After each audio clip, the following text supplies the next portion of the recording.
transparence yi war yépp dina ko am ci transaction financière yu nu mel yi moo nekkoon sunuy laaj. jërëjëf j'espère que su ma ko expliqué kuluna yi dañ ko comprendre rek je vais encore le faire en français facile ñoom ñooy poser question yi. La première question dañ ne à travers les TRS African Financial Corporation moo financé à hauteur de 350 millions d'euros. First Abu Dhabi Bank communique financé à hauteur de 300 millions d'euros loolu nag madame damay rappeler ñi ñuy suivre je vais expliquer le montage financier une dernière fois léegi comme que wax naa c'est pas une dette cachée léegi comment ça se passe il faut nga dem à l'origine avant 1999 état bu amoon déficit day dem directement la banque centrale que lebal ko xaalis loolu la ñuy wax en finance les avances statutaires que la banque centrale donnait aux États. À partir de 1999 entrée en vigueur de l'euro banque centrale ne dootuma lebal ci état yi xaalis jeex na loolu noonu planche à billets da nga ñëw banque centrale defal xaalis envoyé la nee nañ sax day am inflation. léegi état yi ne voilà boo ñu bàyyee boo ñu lebaltul xaalis nu ñuy def mu ne leen am naa une solution je vais créer le marché des titres publics léegi boo bëggee leb xaalis da ngay dem jaay say titres dans le marché boobu état bu bëggee leb xaalis dafa am ñaari façon ba da nga soxla xaalis daar mooy besoin de trésorerie da ngay jaay des obligations du trésor benn obligation mu ngi jar 1 million mun nga ko jaay ngir benn weer ñetti weer juróom benn lu mu gudd ñaari at ñu ne état boo soxla investir da ngay jaay beneen papier mooy les non bon du trésor mooy jar 1 million obligation du trésor mooy jar 10 000 ma bamtaat ko bon du trésor mooy jar 1 million obligation 10 000 mooy gën a gudd obligation da kay mën nga ko jaay maintenant pour nga fay ko 3 ans 5 ans 7 ans 10 ans ba 15 ans léegi marché boobu ñuy jaay mooy marché des titres publics foofu la état yi di daje di jaay di leb xaalis les 8 états de l'UEMOA Bénin Burkina Côte d'Ivoire Guinée-Bissau Mali Niger Sénégal Togo année bii passé 2025 le marché des titres publics a financé à hauteur de 11 500 milliards cette année ñu nee nañ bëgg nañ lebale état yi 12 700 milliards. Maintenant, booy leb dans le marché des titres publics, il n'y a que les banques, il n'y a que les banques et les SGI, les sociétés de gestion d'intermédiation, ñoo mun lebale xaalis. loolu wute nag appel public à l'épargne. Appel public à l'épargne mooy placement par syndication. Bii on dit placement par adjudication. Xam nga léegi ñëw naa léegi dans le marché des titres publics. léegi banque boo xam ne nekkoo dans la zone UEMOA yaa ngi à l'étranger.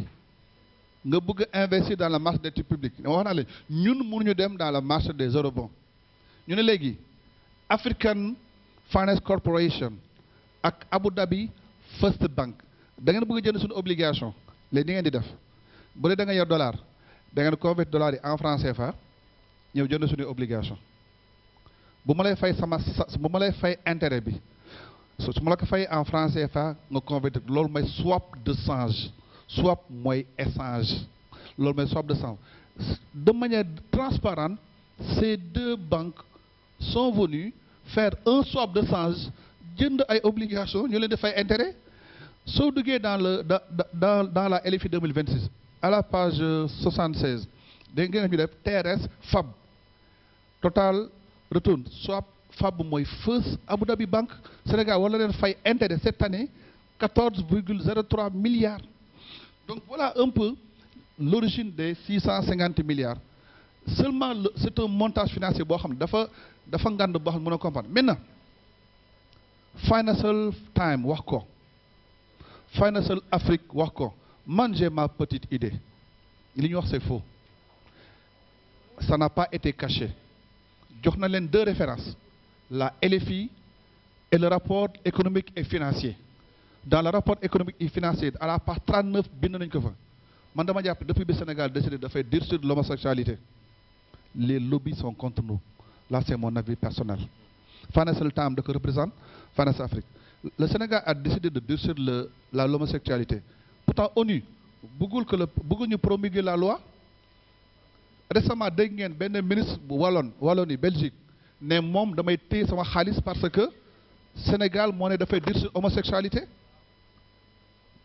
Les Luxembourg aussi, on avait des partenaires avec ñoom, ils ont arrêté parce que ñun dañoo décider de mettre des valeurs. ñoom pour ñoom homosexualité c'est une sorte de liberté ku nekk na def lu ko neex mais ñun Sénégal ce sont des contre-valeurs. lii Times Finance waxul man dama bind sama page Facebook ma tagué Financial Times tagué Financial Afrique ne leen li ngeen def c'est pas vrai, les pages sont là.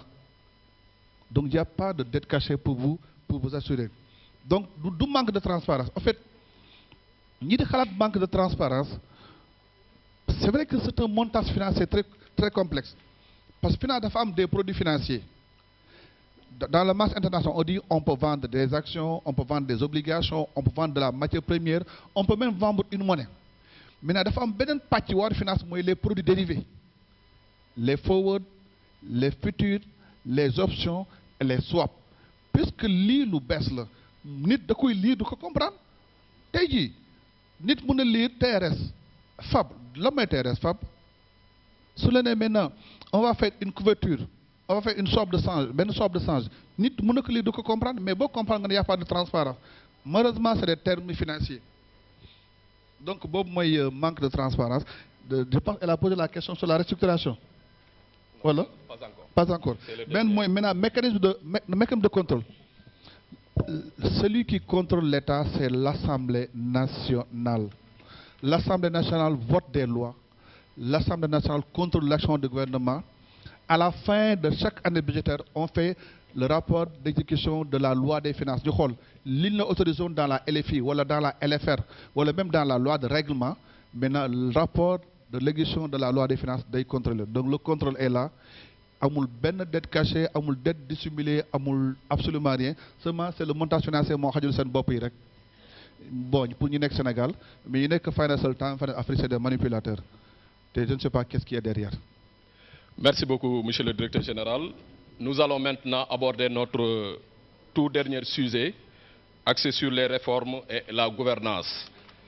Nous allons en parler avec le dernier thème 6, renégociation des contrats publics-privés. J'invite encore une fois Madame Ndak Mbaké de Feeling Dakar à venir poser la dernière question. Merci beaucoup, monsieur le modérateur. Mais DG, ci sama question yu njëkk yi am na boo ci tontuwul de mbirum communication bi ndax da ngeen jàpp ni état wu Sénégal mi ngi communiquer suffisamment ci contrat yeeg yi nga xamante ni mi ngi koy def li waral ñu toog ba beneen média di ñu wax ni dañoo am dettum caché ci mim réew. mën naa poser beneen bi après mu tontu ci. ma boole ci d'accord. Concernant renégociation des contrats publics et privés, dañoo toog le premier ministre du Sénégal Ousmane Sonko daal di ñuy xamal ni Sénégal dafay renégocier waat yenn ci ay contrat wam yoo xamante ni da koo sekk ak ci yenn ci ay structures privées ñu bëggoon xam mbëbët gi lan la ana lan moo waral ñu décider renégocier waat contrat yi ak ban njeexital la nar a am ci nguur gi ak askanu Sénégal lii moo nekkoon question gu mujj gi merci beaucoup. waaw ma ñëwaat si question par rapport à la communication du gouvernement. État dafa am nu muy fonctionner li ma si gën a jaaxal dafa am benn waay bu génn benn député bu génn mu ne l'État a une dette cachée ñenn ñi naan l'État ne communique pas ma ne Thierno Alassane Sall ne lit pas. Thierno Alassane Sall ne lit pas. Donc Amana il a voté une loi qu'il n'a pas lue. Ma me reprendre ko. Article 133 Règlement général de la comptabilité publique.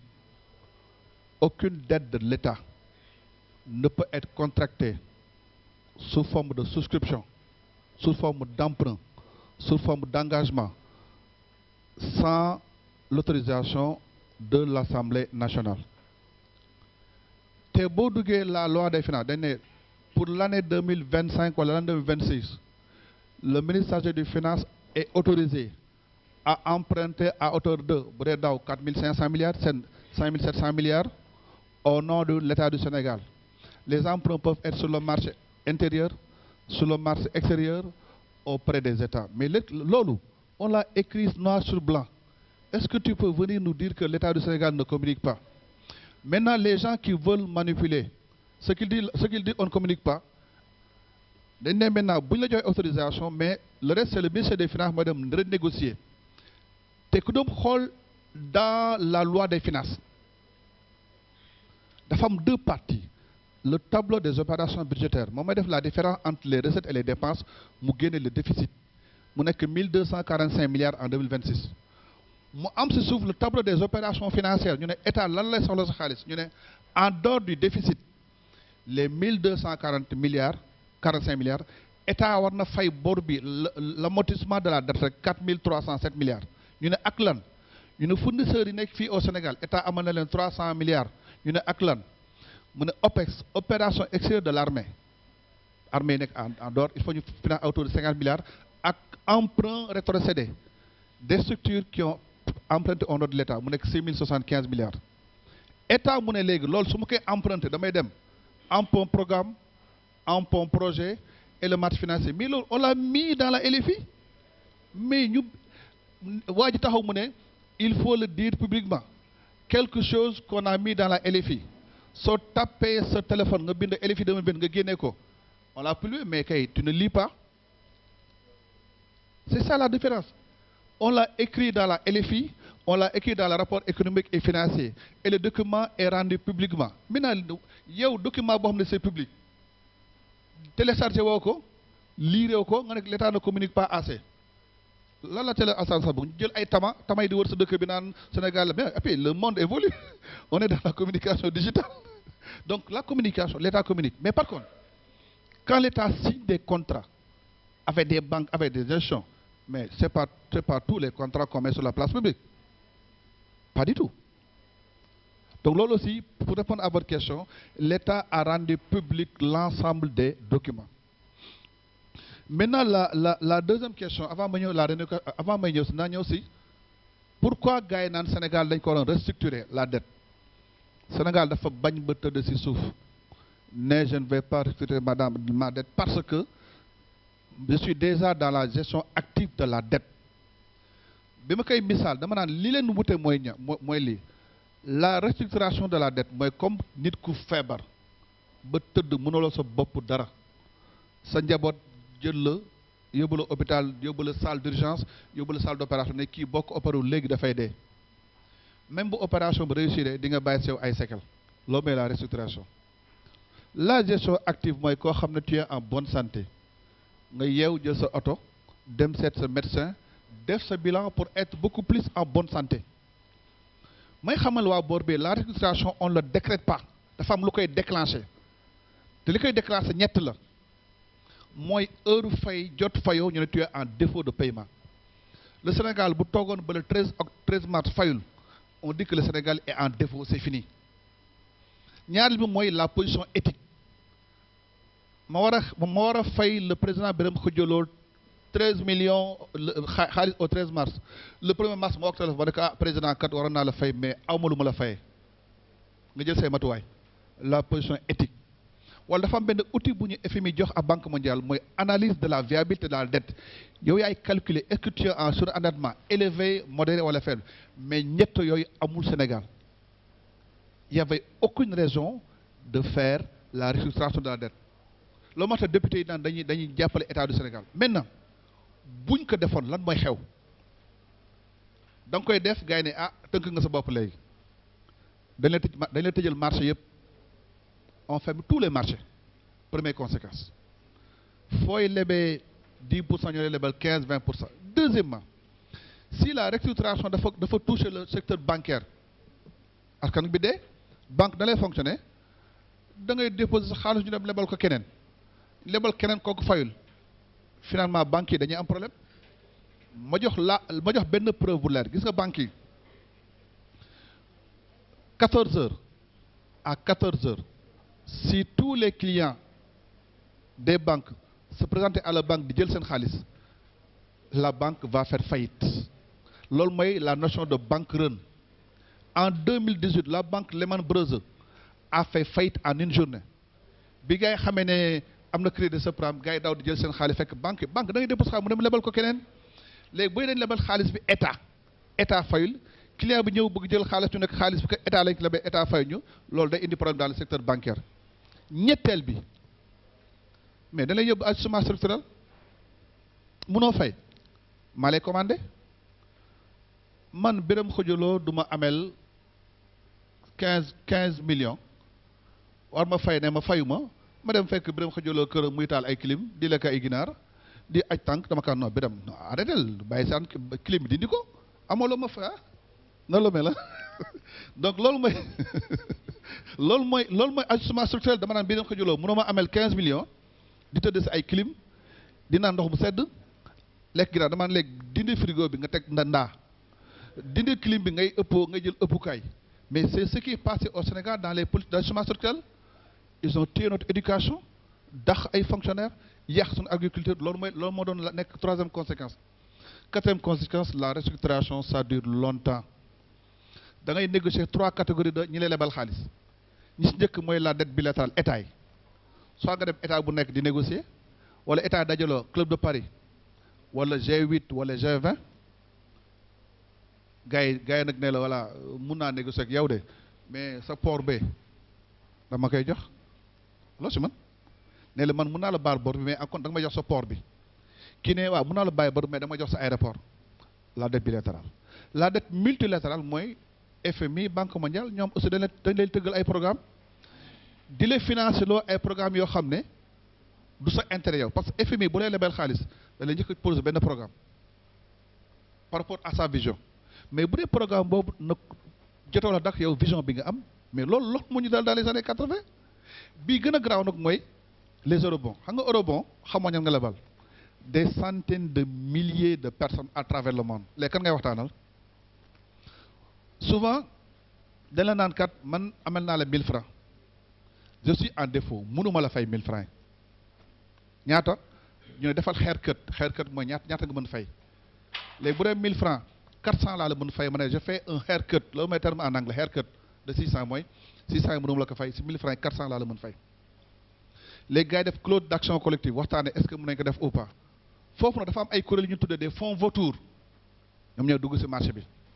ñoo ne Birame Khoudia kat Sénégal dala amel 1000 francs nee na dala ko 400 la mën fay léegi man jaay ma sa bor 500 da nga koy jaay léegi bu ñu jëndee bor bu 500 les fonds vautours day ñëw ne Sénégal léegi man defuma xeer kër da nga may fay 1000 francs par force et bonjour les procès loolu lépp ñun on le sait on a décidé de ne pas faire la restructuration parce qu'on est dans la gestion active fi may daane fi mu mujj nag mooy la renégociation des contrats mooy la dernière question renégociation des contrats pour 2 raisons on en avait fait une promesse de campagne parce que dafa waxoon bu ñëwee si état bi dafay def renégocier tous les contrats yoo xam ne enragé wu Sénégal parce que sunu constitution article 25 alinéa 1 dafa ne les ressources appartiennent au peuple sénégalais elles sont utilisées pour améliorer les conditions de vie point à la ligne la gestion doit être faite de manière transparente c'est ce qu'on a fait